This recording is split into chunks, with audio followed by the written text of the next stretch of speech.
Lens द्वारा lens सूत्र। ठीक है, हमने उत्तल पढ़ लिया, आज है अवतल की बारी। एक कॉमन रेखा होती है, उस वाली रेखा को हम लोग क्या बोलते हैं? उस रेखा को हम लोग क्या बोलते हैं? मुख्य अक्ष। अच्छा ये बताओ, अवतल दर्पण जो होता है इसका F1 इधर होता है कि इधर होता है? F1 किस साइड में होता है? इस साइड होता है, किस साइड में होता है? इस साइड में। इसका F1 किस साइड में होता है? इस साइड में। और F2 किस साइड में होता है? इस साइड में। बात सुना दो। अब यदि कोई रेखा मुख्य अक्ष के समांतर, मान लो कोई प्रतिबिंब वस्तु यहाँ पे रखी गई है, कहाँ रखी गई है? रखी। यहाँ से प्रकाश की किरण जाएगी, मुख्य अक्ष के समांतर जाने वाली प्रकाश की किरण अपवर्तन के पश्चात क्या हो जाती है? फोकस से होकर गुजरती है। लेकिन हमें पता है कि जो अवतल लेंस होता है वो किरणों को क्या कर देता है? फैला देता है। ये किरणों को क्या कर देता है? फैला देता है। अगर यहीं पे उत्तल लेंस होता तो हमने उत्तल लेंस में बताया था यदि कोई प्रकाश की किरण मुख्य अक्ष के समांतर जाती है तो वो किससे होकर गुजर जाती है? फोकस से। लेकिन ये किरणों को बटोरता था, इसलिए ये किस प्रकृति का था? अभिसारी। जो उत्तल लेंस था वो किस प्रकृति का था? अभिसारी। और ये कैसा होता है? अपसारी। ये किरणों को फैला देता है, और जबकि ये किरणों को क्या कर देता था? बटोर देता था। बात समझा तो इसीलिए ये वाली किरण जो है, जो मुख्य अक्ष के समांतर किरण जाती है, वो ऐसे बाहर निकल जाती है। तो हम लोग इसको डाट डाट करके किस पे मिलाएंगे? फोकस पे। किस पर मिलाएंगे? फोकस पे, यहाँ पे। यानी कि यदि कोई रेखा मुख्य अक्ष के समांतर जाती है तो वो अपवर्तन के पश्चात किस पर आकर मिल जाती है? फोकस पे। ये किरणों को फैला दे रहा है, यहाँ आते मिले ना, ये आगे निकल जाए, ये मिले ना, इसलिए हम इसको डाट डाट करके कहाँ मिलाते हैं? पीछे की तरफ। अब हम लोग एक चीज और भेज सकते हैं। दूसरा नियम हमने पढ़ा है। कौन सा नियम पढ़ा है? कि यदि कोई रेखा प्रकाशिक केंद्र से होकर जाती है तो उसका अपवर्तन नहीं होता है। यदि कोई रेखा प्रकाशिक केंद्र से होकर जाती है तो उसका अपवर्तन नहीं। नियम पढ़े है ना? पहला नियम बताया गया था कि यदि कोई रेखा मुख्य अक्ष के समांतर जाती है वो किससे होकर गुजर जाती है? फोकस से। फिर दूसरे नियम में हमने बताया था कि यदि कोई रेखा फोकस से होकर जाती है तो वो अपवर्तन के पश्चात किसके समांतर हो जाती है? मुख्य अक्ष के। तीसरे नियम में हमने बताया था कि यदि कोई रेखा इसके प्रकाशिक केंद्र से होकर जाती है तो वो सीधे निकल जाती है। ये तीनों नियम बताए रहे ना? तो पहला नियम यही तो लग रहा है, यदि कोई रेखा मुख्य अक्ष के समांतर जाती है वो ऐसे बाहर निकल जाती है। ये अवतल दर्पण के बात हो, अवतल लेंस की बात हो तो इसलिए हम इसको डाट डाट करके किस पे मिलाते हैं? फोकस पे। कहाँ मिलाते हैं? फोकस पे। अगला कहता है कि यदि कोई रेखा वक्रता केंद्र किससे प्रकाशिक केंद्र से होकर जाती है, पुनः उसी रास्ते से क्या हो जाती है? वापस लौट आती है। बात सुना दो। चलो हम लोग चल रहे हैं आगे थोड़ी देर। अब नामकरण कर देते हैं। ए है और ये बी है। ठीक, यहाँ पे इसका क्या बनेगा? प्रतिबिंब। यहाँ पे क्या बनेगा? जहाँ पे दोनों किरणें एक दूसरे को काटती हैं, ये वाली किरण और ये वाली किरण, जिस बिंदु पर काटेंगे वहीं पे प्रतिबिंब बनता है। ये हो जाएगा ए डैश और ये हो जाएगा B dash. A B C. ये तो कोई है का कुछ भी मान ले, एक का मान लेते हैं डी। यहाँ तक समझ आओ तो बात सबके। चलो अब हम लोग पहला त्रिभुज लेंगे ए बी और सी। कौन सा त्रिभुज? ए बी और कौन सा त्रिभुज? सी। और दूसरा त्रिभुज लेंगे ए डैश बी डैश और सी। पहला लेंगे ए बी और कौन सा? सी। पहले लिख लेते हैं माना एक अवतल लेंस जिसके 2f1 व अनंत के बीच वस्तु रखी है। 2f1 व अनंत के बीच क्या रखी है? अनंत के बीच वस्तु रखी है। वस्तु रखी है जिसका प्रतिबिंब कहाँ बन रहा है? जिसका प्रतिबिंब किसके किसके बीच बन रहा है? F1 और C के बीच। F1 व C के बीच बन रहा है। तब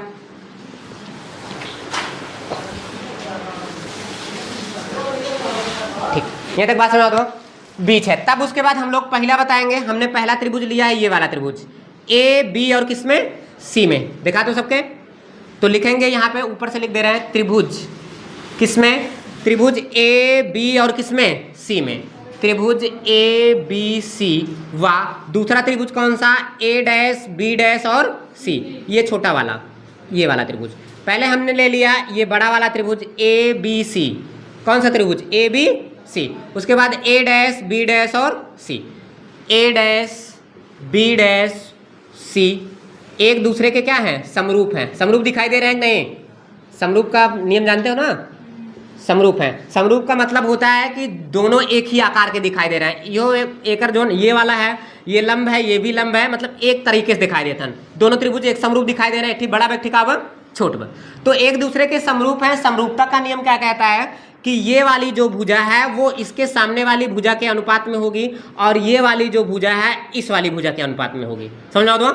यानी कि पहले लिखेंगे ए बी, क्या लिखेंगे ए बी, उसके बटे में इस वाले त्रिभुज का आएगा ए डैश बी डैश, ए डैश बी डैश बराबर पहले वाले का आधार यहाँ से लेके यहाँ तक है ए और सी, ए सी बटे किसके आएगा ए डैश सी के, ए सी बटे आएगा ए डैश सी के, यानी कि ए सी बटे ए डैश सी। इसको हम लोग मान लेते हैं समीकरण नंबर 1। इधर देखा, अब की बार कौन कौन त्रिभुज ले,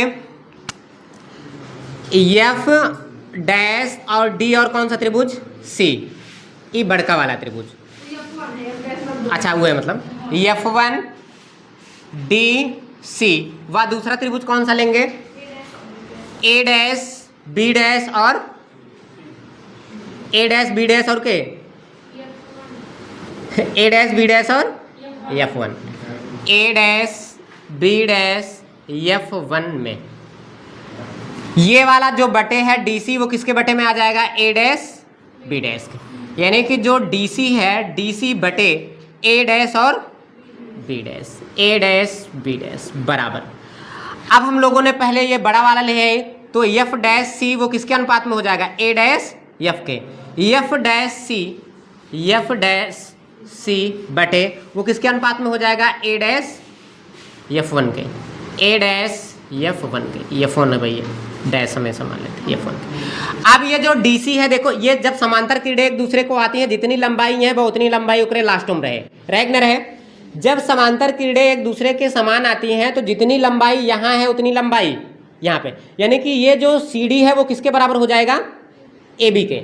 यहाँ पे हम लोग लिखेंगे CD वो बराबर किसके हो जाएगा AB के। मैं रखा शुरू करा AB, जहाँ CD है उसकी जगह पे कौन आ जाएगा AB बटे ए डैश बी डैश बराबर यहाँ पे है F1C बटे ए डैश F1। यहाँ तक समझो बात। इसको मान लो समीकरण नंबर 2। समीकरण 1 व 2 से देखा एक साइड आपस में बराबर बकना है, लिखा समीकरण 1 व 2 से, समीकरण 1 व 2 से एक साइड आपस में बराबर है। अगर ई वाली साइड और ई वाली साइड आपस में बराबर बा तो इसके बराबर हम किसको लिख देंगे इस वाले। जैसे अगर हम एक ठार लिख दें, जैसे विवेक उदाहरण ले लेते, जैसे विवेक पागल हैं एक दाएं कहे, फिर दोबारा हम कह दे विवेक बैल हैं।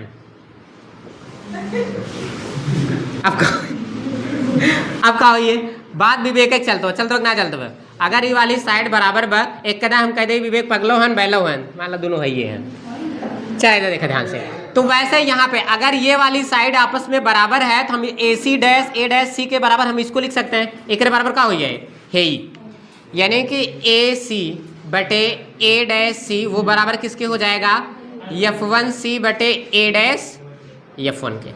ये है समीकरण नंबर 3 मान ले। अब ध्यान से आप देखा, यहाँ तक देखा बना। देखो बेटा यार ध्यान सुनो, A से लेके C तक ये किसकी दूरी होती है वस्तु की, किसकी दूरी होती है वस्तु की। A से लेके C तक की दूरी किसकी होती है B के, किसकी दूरी है B के। और यहाँ से यहाँ तक की लेके दूरी किसकी होती है, अरे F से लेके C तक कोनो दूरी ना होती है, इसलिए यहाँ तक कोनो दूरी होता है कुछ ना हो, तो एकर कोनो दूरी है ना बा, सिर्फ ये दूरी है। और कौन सी दूरी है ये दूरी है, ये दूरी है और कौन सी दूरी है ये दूरी। और ये वाली F1 एक नहीं पड़े में, ये F है, ये क्या है F, यानी कि जो F डैश C है वो किसके बराबर है F के। ठीक है, सबका ये पुट करा। हम लिखेंगे A और C वो बराबर किसके है, AC बराबर किसके है U के। अच्छा अगर एक ये साइड में बा प्लस में ले कि माइनस में, किस में लोगे माइनस में। अगर इसके इधर रहता सारी चीजें प्लस, अगर इसके इधर है तो किस में लोगे माइनस में। यहाँ अप्लाई है माइनस U। फिर उसके बाद A डैश C जो है वो किसकी दूरी है प्रतिबिंब की, किसकी दूरी है प्रतिबिंब की B, प्लस में लोगे कि माइनस में माइनस में। फिर उसके बाद F डैश C किसकी दूरी है फोकस दूरी, कौन सी दूरी है फोकस दूरी प्लस में लोगे कि माइनस में? माइनस में। और कौन चीज़ बचा तुम्हारा? बस। अब ले जाके इसमें रखना स्टार्ट करो। AC की जगह पे उसका मान, AC का मान कितना है? -u। अच्छा पहले मैंने थोड़ के सॉल्व करे पड़े। अभी जो A' है ये कोई दूरी नहीं होती, यहाँ से लेके यहाँ तक कोनो दूरी ना होती, होता है कोई दूरी नहीं होती। मतलब हमें पूरे में से F' में से कौन वाला घटाना होगा? A'. इसी जैसे यहाँ लिखा हुआ यार, देखा जैसे लिखा हुआ F1 और ये बीच में लिखा हुआ A' और ये लिखा हुआ C, ये कहाँ लिखा हुआ? C। अब हमें इतनी दूरी पता ना भाई क्या होता है, जबकि इतना दूरी हमें पता हुआ EF होता है और ये से यहाँ तक के बीच की दूरी दे बाटे V। तो अगर हमें पूरी दूरी पता हुआ, पूरी दूरी में से है ई वाली दूरी घटा दे, ई दूरी बचे कि न बचे? अगर पूरी दूरी में से ये वाली दूरी घटा दें तो कौन दूरी बचे? ई दूरी। जैसे हम मान लें कि पूरी दूरी 10 है, पूरी दूरी कितना है? 10। हमें क्यों बताए दे 10 में से आधा 5 में, हम यार वाला बता सकी तो घटाए कितना है? तो वैसे यहाँ पर जो ये A' लिखा गया है, A', इस A' को हम लोग मान सकते हैं, क्या मानेंगे? FC में से किसको घटाएंगे? A' को। FC में से किसको घटाएंगे? A' को। तो यहाँ पे लिखेंगे जो A' था, F1 था, वो बराबर किसके हो जाएगा? F' के, और उसमें से A' किसको घटाएंगे? C को। F1C माइनस F1C, और वो माइनस किसके हो जाएगा? A' के। अब जहाँ बा ओकर मान रख दे एम ए वाले में। AC का मान कितना दे बा? -u। AC का मान कितना दिया है? -u। और A' का मान कितना दिया है? -b बराबर F' का मान कितना दिया गया है? -f बटे इसकी जगह पे इन दोनों का मान रखना है, F' का। एक बार लिख देते हैं F1C माइनस A', तो यहाँ से b -v बराबर -f बटे F' का मान क्या है? -f, और माइनस बीच में लाग बा A' का मान कितना है? -v। थोड़ के सॉल्व करेगा है, नीचे से नीचे ऊपर माइनस माइनस कटिए, कटे ना हो जाए u बटे v बराबर यह बा -f और नीचे ये -f। अच्छा ये माइनस और माइनस जुड़ के क्या हो जाएंगे? प्लस में। तीरे गुणा कायदा, इसका गुणा इसमें और इसका गुणा इसमें, इसका गुणा इसमें करोगे ये हो जाएगा -f प्लस b और बराबर किसके आ जाएगा? vf के। एक एम में गुणा करा -uf प्लस uv बराबर vf। अब हम लोग करेंगे पूरे समीकरण में किससे भाग देने पर? uvf से भाग देने पर। पूरे समीकरण में क्या करेंगे हम? इसको मान लेते हैं समीकरण नंबर 4। लिखेंगे समीकरण 4 में, ये नीचे तक दिखा दो, नहीं दिख रहा है, ये बगल में दिखा दूँ, इसको उठा के इधर लेके चले आ रहे हैं, ये दिखा तो यहाँ तक ना। इसको उठा के इधर लाते हैं, uf प्लस uv बराबर vf। पूरे समीकरण में हम लोग किससे भाग देंगे? पूरे समीकरण में uvf से भाग देने पर, uvf से भाग देने पर, ध्यान से देखा, यहाँ uvf से भाग दे, यहाँ का हो जाए uvf और इसी साइड में uvf। uf से uf कट गया, और ub से कौन कट गया? ub कट गया, और vf से कौन कट गया? vf। यहाँ पे बचा -1 बटे b, और यहाँ कितना बचा? +1 बटे f, और यहाँ कितना बचा? 1 बटे, कहीं माइनस होने गड़बड़ा था? कहाँ गड़बड़ा रहा है? सही है ना यहाँ तक? यहाँ से 1 बटे, इसकी जगह पे कौन बचा? 1 बटे u, 1 बटे कौन बचा? u। अब ये फार्मूला क्या होता है? तो प्लस में आ जाता, ई माइनस उधर जाएगा प्लस में आ जाएगा ना। यहाँ से कहीं दिक्कत बका? कौन सा?